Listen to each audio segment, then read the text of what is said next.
నేను యథార్థంగా ఒక చోట ఒక ఆయన్ని చూశా. ఆయన అన్నదానం చేస్తున్నాడు.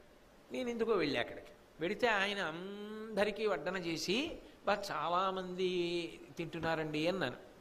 ఆయన వెక్కి వెక్కి ఏడ్చేశాడు, కళ్ళు తుడుచుకొని అన్నాడు, ఈశ్వరుడు ఎంత అనుగ్రహం చేశాడండి, ఇంతమందికి అన్నం పెట్టే శక్తిని ఇచ్చాడు, ఇంతమంది వచ్చి తింటుంటే ఎంత ఆనందంగా ఉందండి, వాళ్ళందరూ కడుపు నిండా తింటుంటే అన్నాడు. సాధారణంగా తాను తినాలని కోరుకుంటాడు, అంతమంది తింటున్నారని సంతోషపడిపోయాడు ఆయన.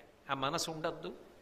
కాబట్టి అటువంటి మంచి పనులు చెయ్యగలిగిన వాళ్ళు, దానం చెయ్యగలిగినటువంటి వాళ్ళు ఎవరుంటారో వాళ్ళ దగ్గర బ్రహ్మచర్యంబు అయిందానికి కాందానికి ఇంద్రియాలు కదిలిపోయి అదే పనిగా పరమేశ్వరుడిచ్చిన తేజస్సుని నష్టపెట్టుకునే వాళ్ళు కాని వాళ్ళు ఎవరుంటారో అటువంటి వారి దగ్గర శమము అంటే అంతరింద్రియ నిగ్రహము,